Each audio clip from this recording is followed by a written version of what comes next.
Ťažké pre mňa slovo, ale takže, čo pre vás znamená víťazstvo? Je to len moment na pódium, hej? Alebo je to niečo, čo vás formíruje aj mimo trasy? Ono samozrejme je to aj ten moment na pódiu, hej, lebo to uznanie za nejaký výkon športový potrebuješ, a keď de facto ti niekto zatlieska, alebo ťa nejak trofejou ocení, že si niečo získal a že si bol na pretekoch, kde štartovalo 100 posádok a ty si bol v prvej trojke, dajme tomu, si bol ocenený a tak ďalej, to je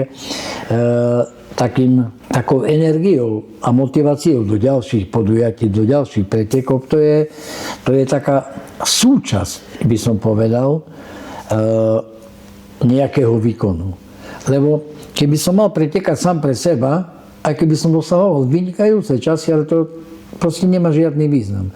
Treba to robiť pre seba, ale hlavne aj pre ľudí. A tie danosti a talenty, ktoré si získal od Boha, treba používať tak, aby sa z nich mohli tešiť aj iní. Ak vieš dobre hrať, spievať, hraj a spievaj pre ľudí. Ak vieš tancovať, tancuj. Ak vieš robiť sochu, rob sochu. Ak vieš pretekať, pretekaj. Ale rob radosť sebe aj ľuďom. Ako sa pripravujete psychicky na také preteky?